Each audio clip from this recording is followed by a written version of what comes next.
projections for the working age population?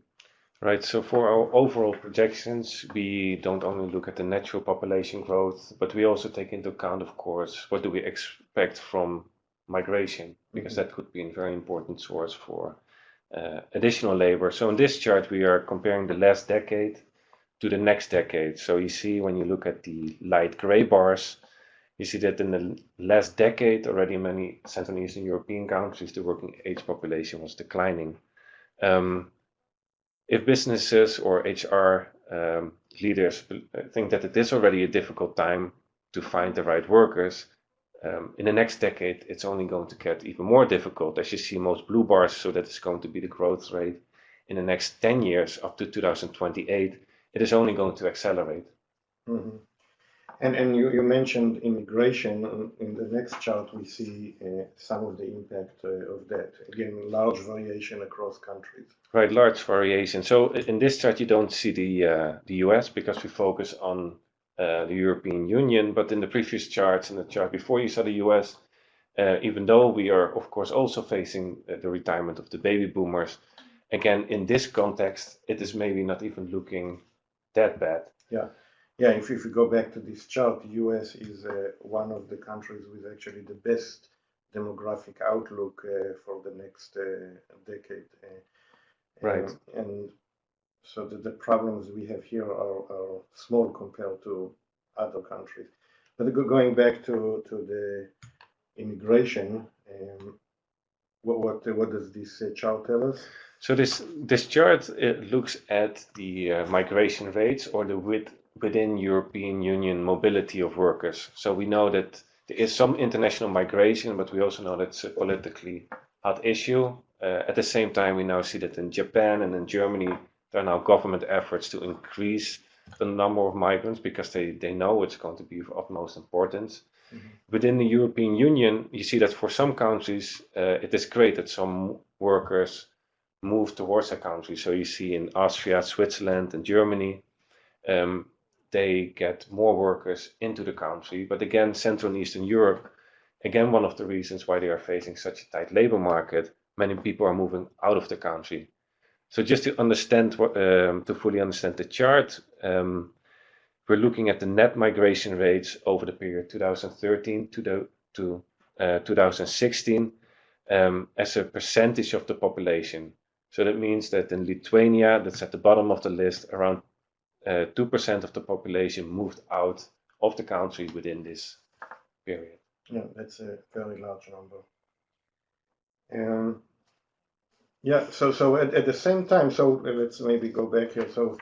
So far, we see that in many countries, labor markets are tightening, and a lot of it is because of very negative demographic trends.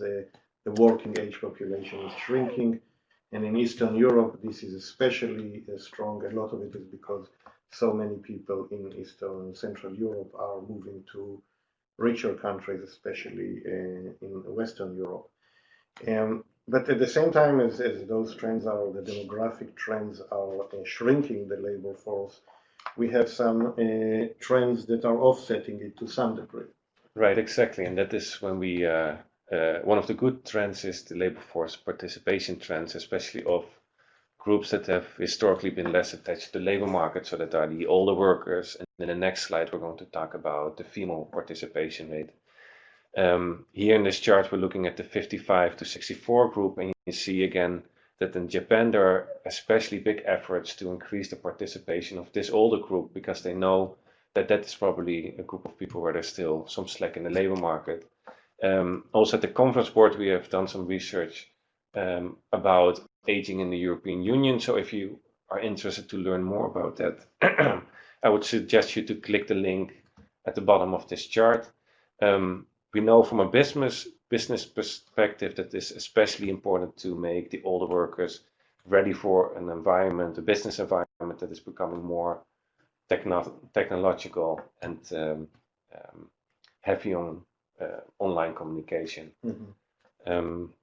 Again, here the US is a clear exception, and we of course wonder maybe if this can pick up in the future, or it maybe have to pick up in the future if we want to find some slack in the labor market there. Right. Also for Central and Eastern Europe, there has been a very large increase in recent years, but it's still the lowest labor force participation for this age group. So there is a lot. That's one of the areas where they can still get workers to join the labor market. Right, and it is not only the 55 to 64. We even see that also the 65 plus group is now participating more in the labor market. Yeah.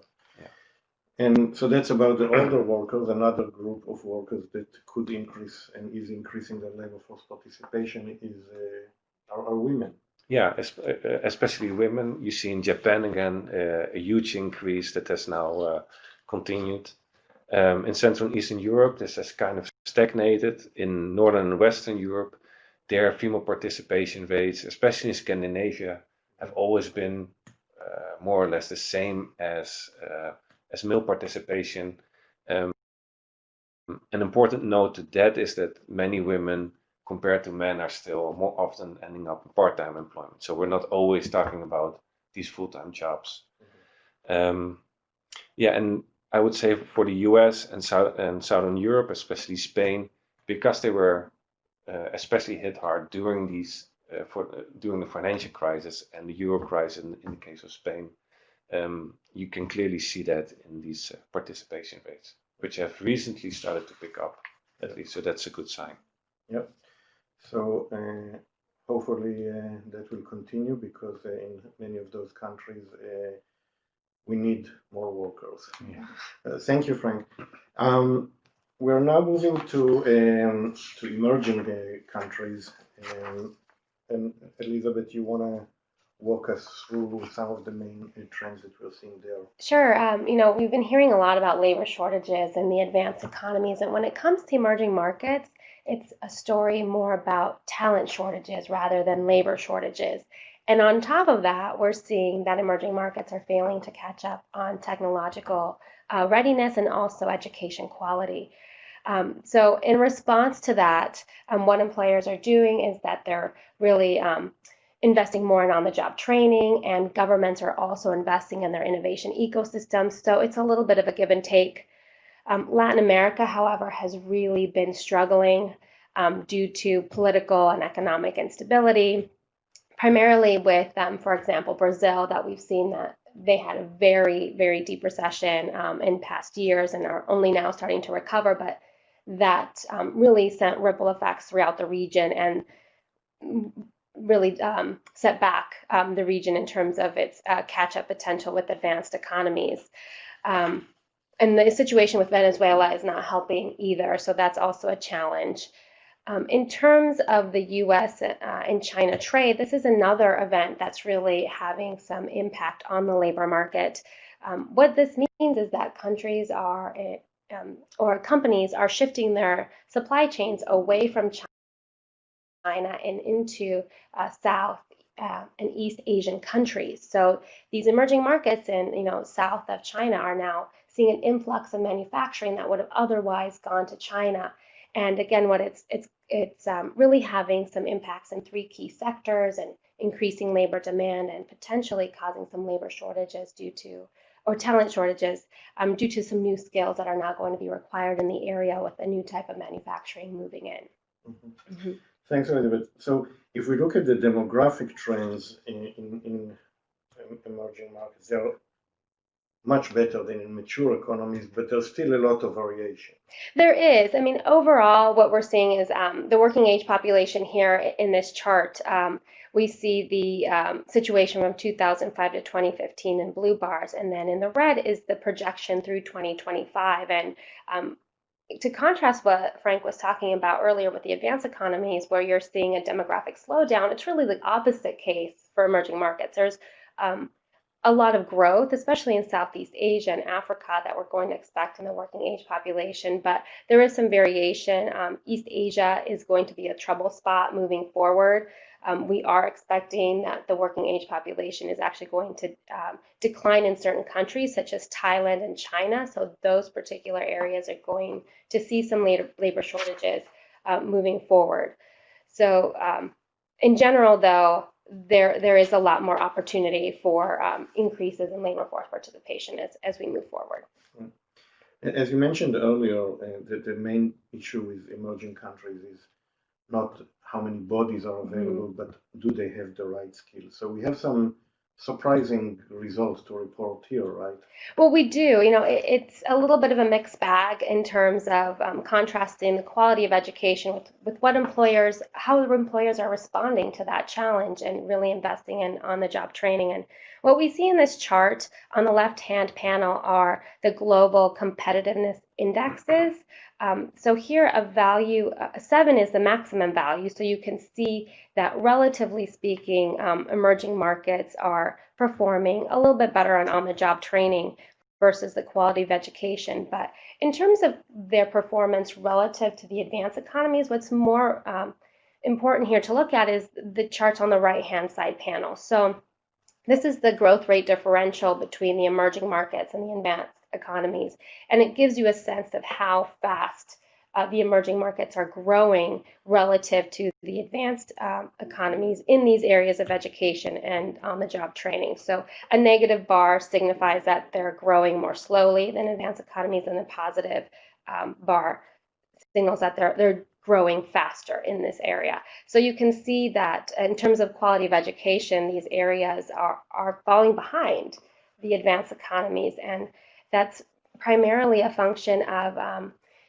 decreased quality in math and science education in these countries. They're not putting in as much investment in this area, and that's an area. STEM, for example, is an area where advanced economies are really investing, and we're not seeing that as much in emerging markets. And also, generally, the quality of the education systems are much poorer. Latin America, for example, is really struggling in this area. So to combat that, we're seeing more investments in on-the-job training. So you can see here that there is some progress in that area. And again, Latin America, the combination of the lack of quality of education and also lack of investment in on-job training means that this is the area that has the most acute talent shortages amongst all global regions. So there's some serious, challenges in that area. Right. Another area that we don't see a catch-up is technological intensity. Yes, and this is somewhat related to the education as well, because part of the reason that there has been less technological catch-up is because these workforces in these emerging markets don't have the skills that they need in order to move into technology. But to sort of start out with a rosier picture, there have been some advances in innovation. So you can see, again, on the right-hand side of the panel, focusing on the positive territory of those bars, we have countries like Indonesia, India, China, and even Kenya that are now becoming centers of innovation in these different countries. So there's a lot of investment in digital infrastructure and other technologies, foundational technologies, that is really helping in that area. But on the flip side, in order for those innovative breakthroughs to translate into technological progress, people and firms need to be able to access those technologies on a day-to-day basis. And not having that foundation, the educational foundation, means that countries are really struggling to pick that up. Also, because a lot of the technological innovations are increasingly complex, such as artificial intelligence and also robotics. It's making catch-up even more difficult today than ever before. So it's a challenge for the emerging markets going forward. So surprising results when we started looking at this data. We expected to see an ongoing catch-up in every group, but that's not the case. Well, another important development, we don't know how important yet, because every day the prospects of a US-China trade war are changing, but we already see some effects. And what do you think the impact is already, and what could it be? So we're primarily seeing the impacts in 3 different sectors: the apparel, automotives, and ICT products. So there's really, the winners in this trade war, if we can call them winners, are the emerging markets in Southeast Asia. These are countries like Bangladesh, Vietnam, Malaysia, and Thailand primarily, that are now seeing this influx of manufacturing into their countries in response to, companies shifting production away from China. And these are countries that are already specializing in these three sectors, so they already have the infrastructure, they already have a workforce that has experience, so they're really in a position to take advantage of this opportunity. On the flip side, the losers are the more advanced economies, Japan, Singapore, South Korea, and Taiwan. And these are countries that are already heavily integrated into the supply chains of Chinese inputs. So these Chinese inputs that ultimately were going to the US in other products, now there's a lower demand for them. So the raw materials and the other intermediate inputs from these more advanced economies, that demand is going down, and it's also going to affect the labor markets in those countries as well. Mm-hmm. So, thank you, Elizabeth. So interesting developments, and let's take this opportunity to remind our audience that we have a very useful tool to help companies find information about labor market institutions and labor markets in general in many countries. Yes, so this is a relatively new product from the Conference Board. It's called the Labor Market Institutions Handbook. And what it is a repository of links to data sources of qualitative and also quantitative nature on labor markets. The handbook covers up to 63 different countries, both advanced economies and emerging markets. So you can get information about employment protection laws, wage setting and bargaining, also social security obligations of employers. And this is information that you need in order to operate in these different countries. You also have the ability to compare countries. So if you're making decisions about where you want to operate in, this is a really good tool. I should also mention the quantitative type of information that you can access, which are labor force participation rates, unemployment rates, demographics about the workforce in the country. So again, it's a good starting place in terms of knowing the labor market information that you need to make strategic decisions. And we've curated this database, and we've really vetted these sources. So it's you can trust that it's something that's relevant and it's going to help you in making these important decisions. Yeah. So you see the link is here on the upper left part of the slide, and really it's a pretty unique data set. Everything you wanted to know about global labor markets and never dared to ask, you can find it here. So we encourage you, this is available for Conference Board members, so please do use this tool. Yeah, and if I can just add on this tool, you can click the link, of course, but you can, of course, also reach out to Elizabeth directly, where she can maybe give you a tutorial if you're interested. Yeah, we'll be happy to show you how to use it if you're interested. So just reach out. So let's talk a little about the US labor market. We mentioned it in passing so far in comparison, but almost all of our listeners are from the US, so let's pay some specific attention to this country. So looking forward, we are now already in a very tight labor market, probably tighter than it was in 2007, and a little less tight than it was in the year 2000, but in general, very unusual period in the US history.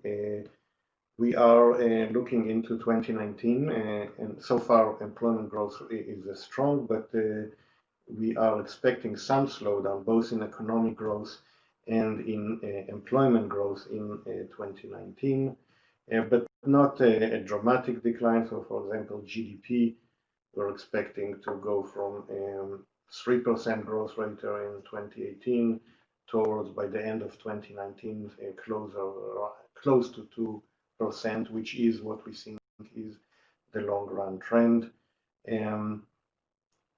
Even with that growth rate, the labor markets are likely to continue to tighten. We would not be surprised to see an unemployment rate of 3.5% by a year from now. So even a tighter labor market moving forward. In 2018 was also the year where we are seeing much more visible wage acceleration. We're almost back to pre-recession rates, despite the low productivity growth and low inflation, which are important determinants of wage growth. Despite their weakness, the tight labor market is pushing wage growth up.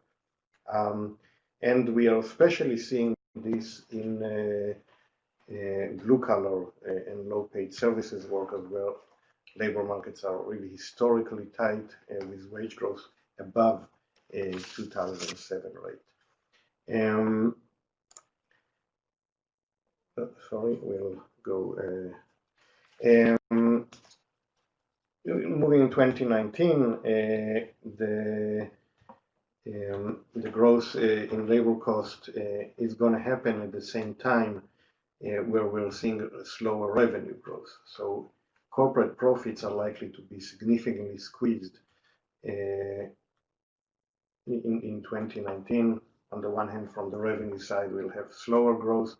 On the labor cost side, we'll have faster growth. So we are expecting to see not just flat corporate profits in 2019, we're actually expecting it to go down, which is pretty unusual outside of recessions, but not unprecedented. If we go back, if we look at the period of 1997 to 2000, a period of very strong growth in the US economy, during that period we had a decline in corporate profits because labor markets were so tight that labor costs were growing faster than revenue. So we are in a similar period right now, and we expect corporate profits to go down, especially in occupations where or companies that hire a lot of blue collar and low pay services. What can companies do? We're seeing already a few things. One is companies are lowering education requirements. If in the past they required a high school degree for certain jobs, now they relax it. If they ask for a college degree, now they relax it. And instead of that, they are giving more training and onboarding of workers to get them up to speed. So that's one thing that we're seeing. We're seeing more hiring of groups of workers that typically were not in the labor force or not hired in certain occupations. So, for example, minorities, blacks and Hispanics are now seeing their lowest unemployment rate on record. People without a high school degree, again, the highest labor force participation on record. And for women, as we'll show later, we're seeing them moving more into occupations that were typically very male-dominated, especially transportation. We see amazing increase in the share of women in some of those occupations. Another thing that we're seeing is an increased hiring of teleworkers. That's a trend that started at the beginning of the century, but it seems to accelerate in recent years. So especially workers in occupations where work can be done from home, we're seeing a large increase in that, and we'll talk about that soon. But we think that probably all of this is not going to be enough to help solve the labor shortages problem. I think the main game changer of what could significantly reduce the labor shortages issue is automation. Luckily, a lot of the blue-collar, low-paid services jobs that are suffering from shortages could more likely be automated. We haven't seen much of that in recent years, but that's where we may see some, or maybe seeing some green shoots now, and where we think the greatest potential for solving that problem is. Immigration would have been another solution, but given the current state of the debate on immigration, that's an unlikely solution in the next several years, and maybe even beyond that. So let's start in one of the main trends that we are seeing now in the US labor market is the difference between the highly educated white-collar workers and the blue-collar and low-paid services workers. So this chart is a bit complex, so let me spend a minute explaining it. What we see here is we divided the US labor force into US employment into 5 groups. So let's start with the management and professional related, that's the blue line. Those are 40% of employment that typically have a BA and above, and they are among the most of the highest earning occupations are in that group. So we see that what we see here for each of these lines is how high the unemployment rate is compared to the 2007 period, which was a tight labor market right before the Great Recession. So if we go with the blue line all the way to the right, we're seeing that now it's slightly above zero, meaning that the unemployment rate for that group of occupation, for the management, professional, and related, is essentially back to the 2007 period, which is good, but we see that the blue line is pretty flat in recent years, not improving that much. Where we are seeing a significant improvement is especially in the blue-collar and low-paid services occupation. So, for example, if you look at the black line, the production and transportation workers, that in 2014, this line was suggesting that the unemployment rate for that group of occupation was 3% higher than the 2007 rate. Now it's more than 1% lower. In fact, for this group of occupations, this is the lowest unemployment rate that we've seen since those numbers were recorded. We're also seeing in construction, extraction, and maintenance, and in low-pay services, which is a group that includes occupations like food services, security guard, health support workers, and things like that. In all of them, the unemployment rate now is already more than 1% below the 2007 rate. So what that tells us is that labor markets are tighter for those blue-collar and low-paid services than they are for the highly educated management, professional and related, and that gap, or the increased severity of tightness, is becoming bigger as we move forward. This is not just reflected in the unemployment rate, it is also in wages. So what we look here, we look at, we divide the employment into 2 groups. And one is in the red line, the management, professional, and related. So again, that's the 40% of workers that usually earn higher. They actually, even though they're just 40% of workers, they are well above 50% in the total wages they earn. So we see some acceleration there, but if you look at the red line versus now versus 2007 rate, we are still more than a percentage point below the wage growth that occurred then. If we look at all other occupations, though, we see a significant acceleration, and we are already higher than where we were in 2007. So we're seeing different kind of, we called it a tale of 2 labor markets. One is for the management professional related, still modest tightness, modest acceleration, but for all other occupations that typically do not require a BA, we're seeing very tight labor markets and very rapid wage growth. Right, and maybe in one point to add to this, like when we look at national wage growth, maybe because the management occupations were not as tight, didn't have such strong wage growth, but they're such a big part of total employment. That is maybe also explain why on a national level wage growth was now picking up, what for a long time actually lower than maybe some people had expected. So in terms of total labor cost increase, because that group is such a big part of wages, it's holding back wage growth a little. And there also that means that industries that hire a lot of those blue collar and low paid services are more likely to feel the squeeze on profits than industries that hire mostly people with BA or above. We'll talk a little later about why we're seeing this difference, but it's important to be beyond the typical damages that we are seeing to companies from a tight labor market, like harder recruiting difficulties and retention and faster wage growth. We're also seeing more and more companies being concerned about the quality of the labor. So, lowering education and experience requirements is not a free lunch. And what we see here is the National Federation of Independent Business.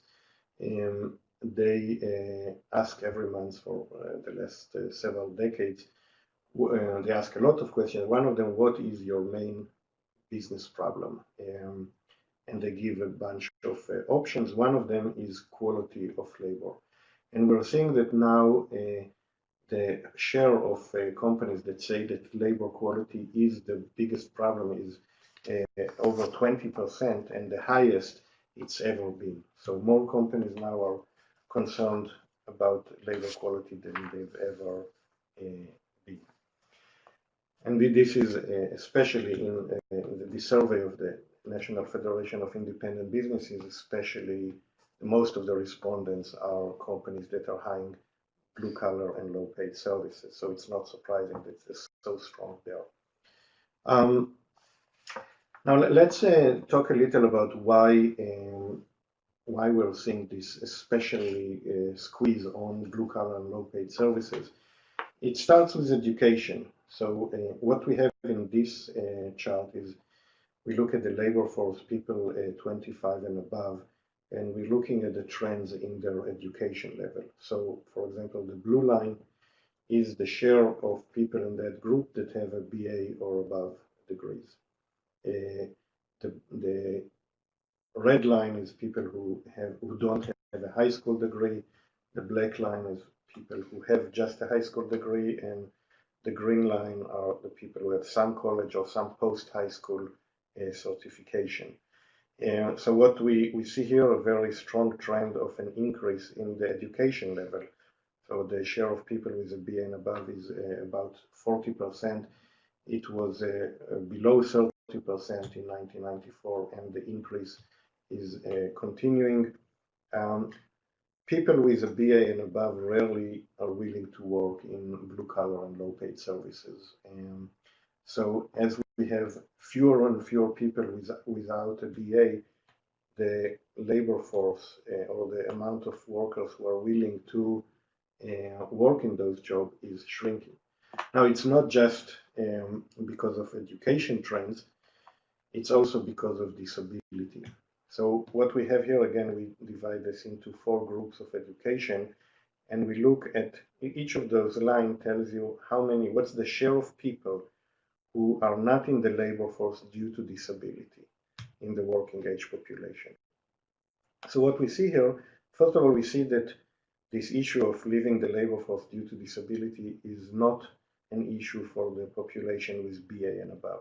There it's a 1 or 2%, it's really almost a non-issue. But as we move up or down in the education levels, it is becoming a much bigger issue, and especially for the black and the green line, we see a very large increase in the share of people who left the labor force due to disability, and that further shrinks the availability of workers for the blue collar and low paid services. So that's another reason. There are simply not enough people who are willing to work in those occupations um, for various reasons. And it wouldn't have been a problem if the demand for those jobs, for blue collar and low paid services, were shrinking as well. But what we are seeing is actually the opposite. They are growing as rapidly as the rest of the labor market. And in particular, because of the spread of e-commerce, we see a huge increase in the demand for drivers. Drivers in 2018 increased by 5% in 1 year. This is also transportation workers in general, most of them drivers increased by 5% in 2018. As e-commerce continuing to spread, the demand for drivers is likely to continue. So what are companies doing? Frank, you worked on that. One of the things that a solution, especially for high-skilled white-collar occupation, is to allow them to work from home.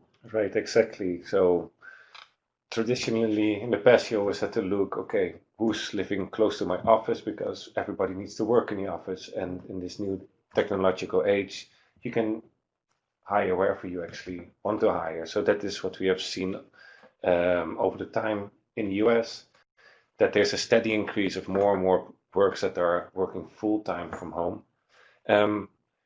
The numbers are even more dramatic when you look at the new jobs that were added since 2010. It's 1 out of 6 new employees are actually full-time working from home, which is a very big share for white-collar workers. Of course, you already said it. It's mostly something employers that need to hire office workers can deal with. For blue-collar occupations, it's of course not something that's possible. You cannot construct anything from your home. Right. So this is one solution, but again, not solution for everything, and especially not solution for blue collar and low paid services, where it's still a very small percent. I just want to tell our audience here, we unfortunately had to start a few minutes late because of some technical difficulties. So we will continue the webcast a few minutes beyond 11. I know that some of you probably have meetings and stuff, so feel free to jump ship, but you're going to miss a lot of exciting stuff. So if you can, please do stay with us. So Frank, in addition, another interesting trend that we're seeing is hiring of women in certain occupations. Right, so you already started talking about the transportation sector, and you often say that it's like the place where it is most visible, the labor shortages of workers. And in this chart, and this is again, I quote you, one of those wow charts, where you can clearly see employers are really trying everything to find workers. So they have now, in traditionally male-dominated occupations like construction extraction, especially in transportation and material moving, made it easier for women to also start working in these occupations. And this is a trend that we expect to continue as the labor shortage in these occupations, unless, of course, automation takes off and we have driverless cars tomorrow. This will something that will stay with us for at least the coming time. Yeah, and you know, it's an interesting story. One of my colleagues told me that he was driving in the DC area and he stopped in a stoplight behind a truck, and on the truck it said drivers needed, the starting salary 130,000. So that means that they tried 120,000 and they couldn't find enough truck drivers. So that explains why we are seeing them spreading their recruiting efforts to populations that they didn't go to before, in this very rapid increase. And then you mentioned driverless cars. I think that's one of the anticipation of the driverless cars is something that makes the current labor shortages for drivers even more severe, because some young people may avoid becoming truck drivers if they think that 10 years or 5 years down the road they will lose their job to automation. So so this is really, I think, the the main problem or the area where we see the largest shortages, the most impactful shortages are drivers. We already see this increase in wages in drivers spilling over to the prices that the transportation companies are asking for. In the producer price index, there has been a steady, very rapid growth in the prices for transportation services, which is partly a result of oil prices, but definitely a big part of it is the labor shortages that we're seeing for drivers. As we mentioned earlier, some of the, or perhaps the main thing that companies can do to reduce the labor shortages problem is automation. And automation, if we look at recent history, we actually are not seeing a very promising trends. But what we have here is the growth in labor productivity over the past 32 quarters or 8 years. So every point here, or let's take the blue line all the way to the right.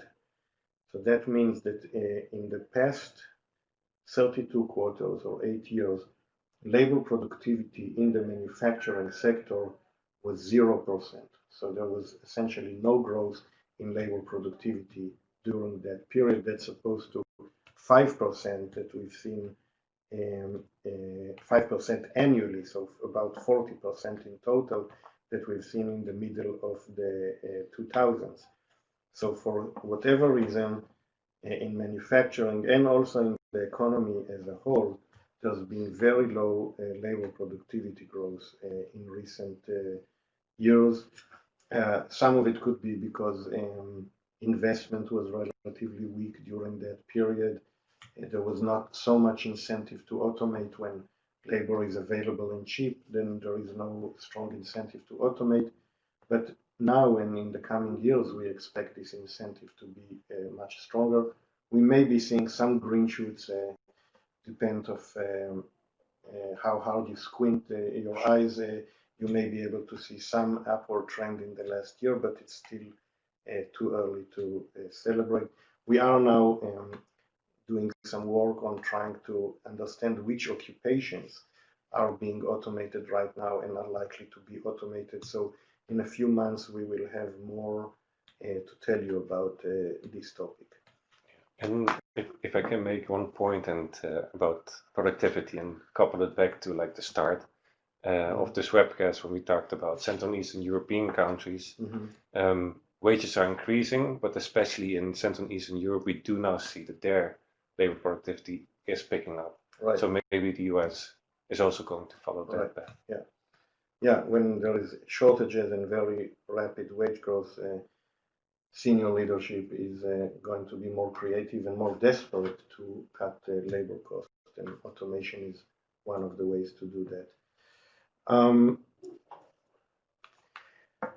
We are close to the end. I wanted to finish with one slide that I think is a pretty dramatic slide if you have the patience to understand what it tells you, because it shows that the problem of labor shortages for blue collar and low paid services is only likely to get worse over time. And what we see here, we'll start with the black bars.